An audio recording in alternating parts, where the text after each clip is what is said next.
I'd like to talk about the Siddur, the Jewish prayer book, the words of prayer, and contrast this with the concept of kavanah, the intention and the direction of prayer.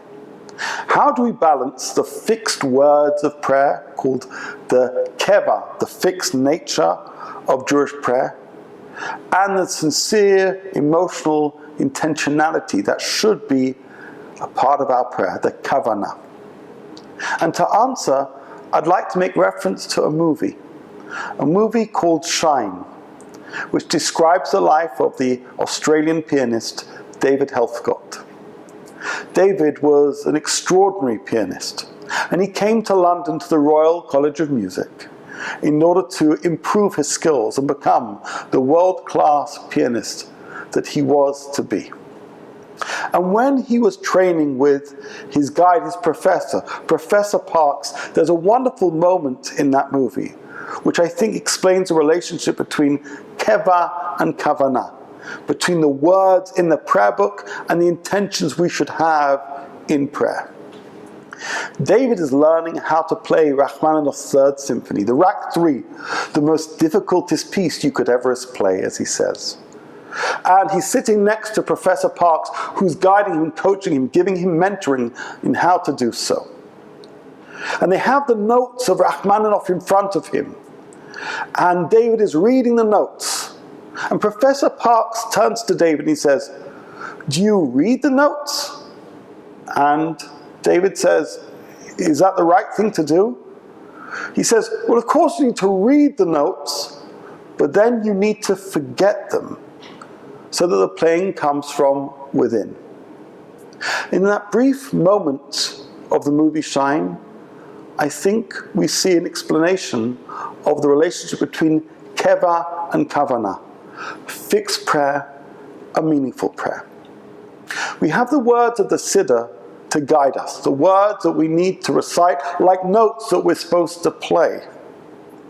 But true prayer, like true playing of the piano, true playing of the Rag 3, doesn't come from the words, it comes from within.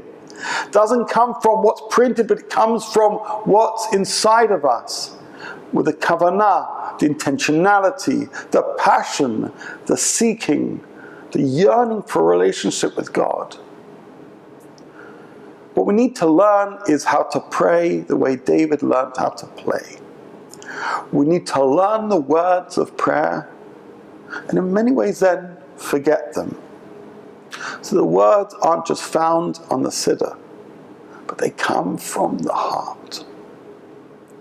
And when you play a piece like the Rag 3, or when you pray with depth, passion, and determination, when you pray like you've never prayed before, just like David played like he'd never played before, you don't need the Siddur in front of you, because the words emerge from a place deep, deep inside of us, from our soul. Do you know, Rabbi Abraham Isaac Cook tells us that the soul is always praying. It's just that when we formally pray, the soul is doing so on a whole different level. I believe Rabbi Cook is correct. Our soul is always praying to God, always talking to God. It's just that when we stand and we pray in a formal capacity, we give rise with credence, we give the opportunity for the soul to sing in a way that often is muffled throughout the rest of our days. When we pray, we need to pray not just the words from the book, but the feelings from within. And when we attach those feelings to those words, we give them wings. We make them fly. We help them rise heavenward. And we connect to God. That's what Jewish prayer is all about. And that's what the relationship is between keva and kavanah. The fixed words and the personal emotions that change just as we change. We play the notes of somebody else, and yet we play them as we are who we are.